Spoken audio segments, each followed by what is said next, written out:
निगरान हुकूमत की बंदरबाट के लिए अपोजिशन लीडर की जिम्मेदारी तो मुझसे छीन ली गई, पीटीआई से छीन ली गई। लेकिन ये एक हकीकत है जो पूरा सिंध जानता है कि सिंध में हकीकी अपोजिशन तहरीक इंसाफ ही है।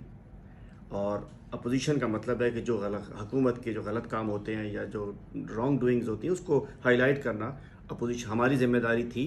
इंशाल्लाह हमारी जिम्मेदारी रहेगी और इंशाल्लाह कल हुकूमत भी आएगी तो तहरीक इंसाफ की आएगी, चूँकि government in waiting Tehreek Insaf ही है इंशाल्लाह। मैं भी एक जो बात अच्छी बात है करना चाह रहा हूँ कि आज हाई कोर्ट सिंध से एक हवा का ताज़ा झोंका आया है।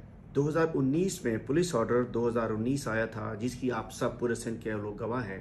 हमारी ब्यूरोक्रेसी गवाह है, पुलिस ऑफिसर्स गवाह हैं, वकला गवाह हैं, सिविल सोसाइटी गवाह है कि सिंध असम्बली में हमने कहा था कि ये जो पुलिस ऑर्डर 2019 है ये पुलिस के इख्तियारात, पुलिस को इख्तियारात कम करने का, कमदार पुलिस बनाने के लिए था। कमदार आईजी, कमदार डीआईजी, कमदार एसएसपी। और उसके बाद हमने देखा कि जब तक एडी ख्वाजा साहब के पास बाइख्तियार आईजी थे तो सिंध में पुलिस की सूरत हाल और थी। लेकिन जब पुलिस ऑर्डर 2019 आ गया और उसके बाद फिर जो आईजी साहबान आए, कुछ तो ज़हनी तौर पे कमदार थे जो पहले गुजर गए, मुश्ताक शाह साहब, मुश्ताक महर साहब वगैरह, लेकिन कुछ को हालात ने कमदारी पे मजबूर कर दिया, कुछ आईजी साहबान को। लेकिन आज सिंध हाई कोर्ट का जो 2019 की सिविल सोसाइटी की पिटीशन थी उसमें जो फैसला आया है जिसमें आईजी सिंध को बाइख्तियार किया गया है, ये वही रोना था जो हम असम्बली में रोते थे। याद होगा हलीम आदिल शेख और उसके साथी सिंध असम्बली में हम कहते थे कि बाइख्तियार करो आईजी को, पुलिस को, फिर उनसे जिम्मेदारी भी उनकी होनी चाहिए। ये नहीं हो सकता था। और उसके अंदर था कि जी बहुत कुछ डाल दिया था, एक समझे कि पर काट दिए थे, उनको बेख्तियार कर दिया गया था। आज पे जो बाइख्तियार आईजी साहब हुए तो मैं उम्मीद रखता हूँ कि इस इख्तियार को सिंध पुलिस इस्तेमाल करेगी और एक जो कमदारी का ठप्पा, कमदारी का धब्बा लग गया था उससे बाहर निकलेगी। और मुझे उम्मीद रखता हूँ कि इंशाल्लाह अब जो हमारा कच्चे के डाकुओं के खिलाफ ऑपरेशन है उसमें पक्के के डाकुओं का असर कम होगा।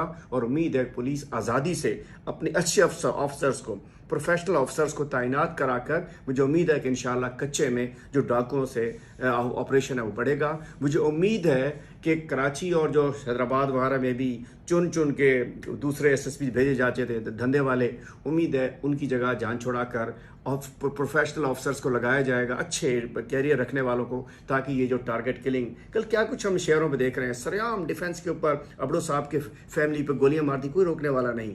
किस तरीके से डाकू, अच्छी बात है कल पुलिस ने काम की, लेकिन किस लेवल पे टारगेट किलिंग्स हो रही हैं, स्नैचिंग के दौरान किलिंग्स हो रही हैं। और उसके अलावा जो एक आईजी साहब ने, मुझे पता है कि एक जो सेल बनाया था, ये उस पर दीगर इदारे भी काम कर रहे थे। ये गुटका, सफीना, ये जो इल्लत है, कैंसर फैलता है, इसके ऊपर बड़ी सेल्स बनाए गए थे। लेकिन लाजिम बात है स्पेशल बनाए तो रिपोर्ट कर सकती है ग्राउंड पे मौजूद, चूँकि वो उसी सिस्टम के तहत वो थे। 2019 की बाकियात डीआईजीज, एसएसपीज थे, चूँकि उस वक्त अप्रूवल थी उसमें, उस ऑर्डर में था with the approval of chief minister IG जो है वो डीआईजी एसएसपी लगाएगा। तो बस अल्लाह खैर सलाह, अप्रूवल अब कंसल्टेशन है।